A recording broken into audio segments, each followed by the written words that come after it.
Well, a big talking point in the Premier League this week has been the appointment of Brighton's new manager, Graham Potter. Chris joins me to discuss what may well now go on at the Amex Stadium. Chris Hughton's gone, Chris. Graham Potter's in. I think a lot of people will probably raise eyebrows at this, bearing in mind that he's not had any top-flight Premier League experience before.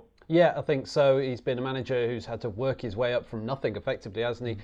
Really made a name for himself at Swedish side Östersund, who reached the Europa League knockout stages. Then Swansea took a chance on him, bringing him back to England. And he's done really well in the Championship this season. They finished 10th in the division, not far off the playoffs.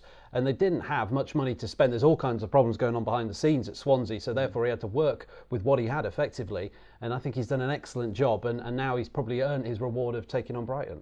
I mean, I was quite surprised that Chris Hughton got the sack as he did, although I think many people thought that maybe he'd taken Brighton as far as he could.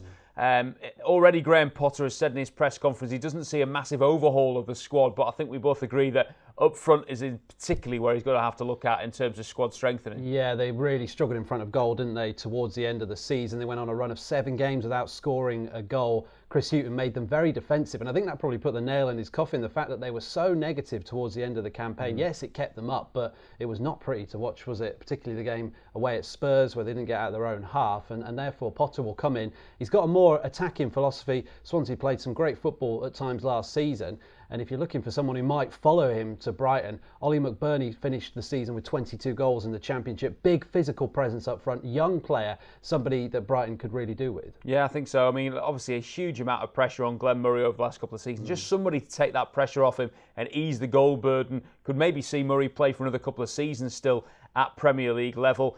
I suppose that if you were playing devil's advocate and you weren't a fan of this appointment, you would maybe say that lack of experience is a worry, and you'd point to the fact the likes of Stoke and West Brom, who have made changes with managers who weren't particularly pleasing on the eye in terms of the style of football. That could be an issue for Brighton. It could be, couldn't it? I mean, they've stuck with Chris Hughton long enough, who was a tried and trusted hand in football management, and they felt like it's needed freshening up, and therefore I think the squad would respond, because based on last season, the squad doesn't look good enough, but the season before that, they stayed up quite comfortably, didn't they? And it's the same sort of basis of the squad.